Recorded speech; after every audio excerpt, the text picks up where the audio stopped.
buni turk qaynonam 7 yil oldin o'rgatganda har kun kunlik ishlatadigan salfetkalarimiz bor, sasib qoladi ko'p suvga kirgani uchun. Nima qilamiz? Tuzimizni olamiz. 2 qoshiqcha so'ng. Tuz bilasizmi, mikroblarni o'ldiradi, hid bo'lsa hiddan qutqaradi. Oddiy non soda, turklarda karbonat deyiladi. Non sodadan solasiz. Oddiy uksuzni ko'rsatyapman. Turkiyada bu uksusdan yo'q, O'zbekistondan olib kelgizdirdim qizlar. Bir osh qoshiqi so'ng yetadi. Bir osh qoshiqi.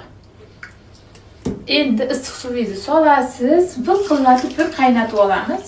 Undan keyin ko'rasiz, qanday dog'lari ketganini, qanday top-toza bo'lganini, ham приятный hid bo'lishi uchun ozgina gelimizdan qo'yamiz. Idishda yuvayotgan gelimizdan. Endi buni qaynatib olamiz hozir. Qanday ko'pirib ketdi. Faqat tuz, soda, idishda yuvayotgan gel, keyin uksusdan soldim. Ko'rdingizmi? Rangini chiqqanini qarang. Gaz tagini o'chirdim. Endi bitta chayqab olamanda osib qo'yaman dorga. Bu suvni to'kib yuborishga shoshmaymiz qizlar. Asal qaynanajonlar, kelinjonlar endi bahona ketmaydi. Qarang, uyda bor narsalardan uyda ana tugabdi, mana tugabdi deb o'tirmaysiz. Sodangizni, tuzingizni, sirkangizni, idishda yuvayotgan gelingizni aralashtirasiz.